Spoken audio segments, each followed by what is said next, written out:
Kathryn and I welcome you to this program on the Marsden computation. Our emphasis is on typical facts that you might encounter in your practice and how to convey these facts to the court or settlement officer. Kathryn and I collaborated in developing this presentation so that both legal issues and forensic accounting issues are considered.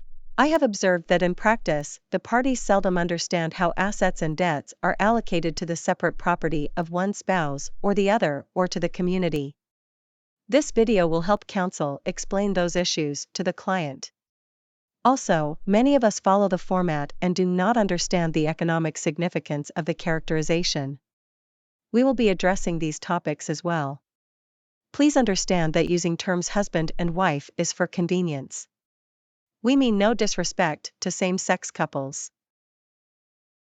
This program has two parts. Part 1 states the facts of a hypothetical. Part 2 provides the resolution in a systematic way. Part 2 begins at the 4-minute mark. Harold married Faith in January 1999 and later that year acquired a residence.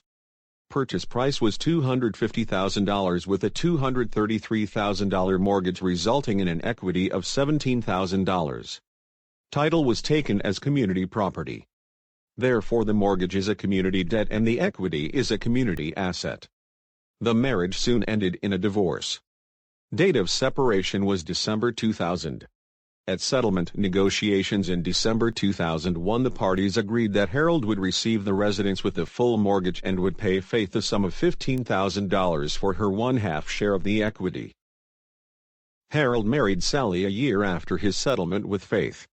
Marriage to Sally was short-lived. Sally files a petition for dissolution and moves out in December 2003. Harold resides in the house post-separation through settlement. This chart shows the facts resulting from Harold's marriage to wife number 1 and the dissolution. Harold now owns the residence with a mortgage of $230,000, which includes the amount he had to pay wife number 1. Harold also transmuted the residence from self-ownership to his separate property trust, which was created after his marriage to Faith and before his marriage to Sally. Although the residence is now in Harold's separate property trust, that fact does not operate to make any change in the actual character of the residence. A transfer to trust maintains the existing character of an asset. In 2002, Harold married Sally. Sally's name was not put on title to the residence. Even though Sally's name is not on title, the community is paying the mortgage. The community gains an interest, called a pro tanto interest, in the equity of the residence. However, at settlement or trial, the house itself will be awarded to Harold because he is still the only owner of the residence. In September 2003, Harold and Sally refinanced the mortgage and took out $15,000 for a belated honeymoon. Sally's name still was not on title. The mortgage is now $235,000. The value of the residence is $625,000. The equity of the residence is $390,000. The belated honeymoon was unsuccessful and Sally moved out in December 2003. This chart shows the facts from the date of marriage to the date of separation of Harold's marriage to Sally. It shows the effective dates of each change that is significant in our calculations. At date of separation, the market value of the house is $650,000. The mortgage balance is $210,000. Equity is $440,000. Between the date of separation and the date of settlement, the market value of the residence increased to $875,000. The mortgage decreased to $175,000. The equity to be divided between Harold's separate property and the community is $700,000. We will refer to this amount as the apportionable equity. The chart shows amounts at date of marriage number 2, date of separation number 2 and settlement number 2 to arrive at the equity at date of settlement.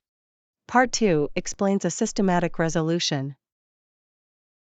In order for the court to properly determine the total community property and to award Harold his correct separate property, the court must receive evidence of the actual equity of Harold's separate property interest and the community interest in the equity of the residence. Equity is the difference between market value and mortgage principal balance. When market value changes, so does equity. The same is true for a change in mortgage principal. Both market value and mortgage principal can go up or down or both during the marriage. It is the mortgage principal and market value at the time of settlement that determines how much the value of the equity of the separate property and the community are. Once the evidence of the mortgage balance at both date of marriage and date of separation and the market values at the same dates, the ratio of the apportionable equity which is to be allocated to Harold and the community can be determined. The calculation of the ratio is the computation of the percentages of the separate property and the community property interests. Step 1. Determine the denominator for the ratio. The market value minus the mortgage, which equals the equity at the time of marriage number 2, is the denominator. Step 2. Determine the numerator for, first, the ratio for Harold's separate property. The amount of reduction for mortgage during marriage number 2, the amount of mortgage reduction paid by the community, subtracted from the denominator equals the numerator for Harold's separate property. Step 3. Determine the numerator for the second ratio for the community property interest. The amount of reduction of mortgage during marriage number 2 equals the numerator for the community property interest. Step 4. Both numerators are divided by the same denominator determined a few moments ago. The resulting percentages are applied to the apportionable equity in the residence and give a dollar figure for each interest. Here is the calculation of the denominator equal to market value less mortgage principal balance at date of marriage number 2.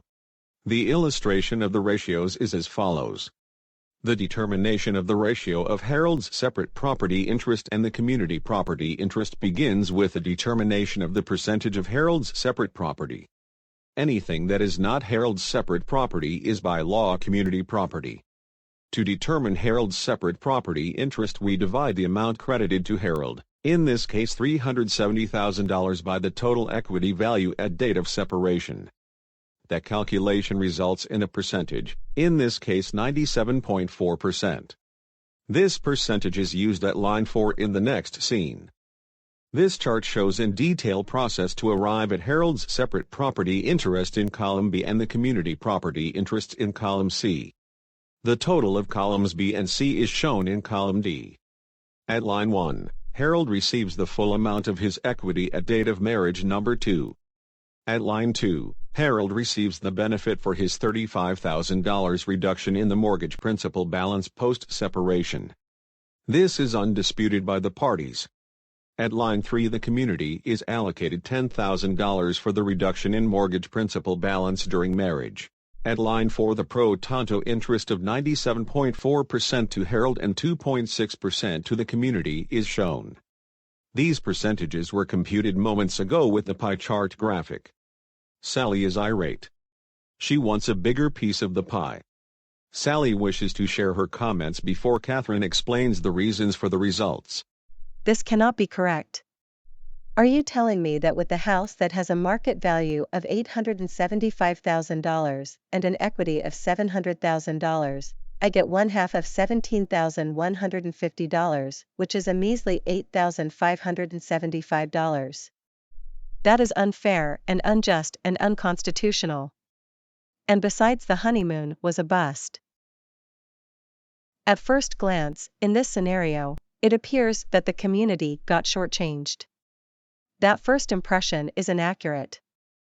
Look at the dates. Harold and Sally's marriage only lasted a year. During that year, the community did pay down the mortgage, but also the parties took $15,000 out of the equity of the residence. That cash out benefited both parties, so each party had a reduction in their share of the equity. Between the short marriage and the cash out, the community still gained a 2.6% share of equity. That share is fixed, so it carries on after date of separation. The resolution of the dollar amount of Harold's share and the community share of the equity occurs at date of settlement. It could also occur at a formal evidentiary hearing, but as over 95% of cases are resolved at a settlement proceeding, we use that terminology for convenience. The community's share of 2.6% of the equity of the residence at the time of settlement is applied to the net equity existing at time of settlement, not the date of separation. So, community gets $17,150. That amount will be used by the court in the calculation of the equal division of the full global value of the community estate. We hope you enjoyed this presentation. This is our fourth Marsden presentation. See all on our YouTube channel entitled Common Issues in CA Divorces. Hope you become a subscriber at no cost.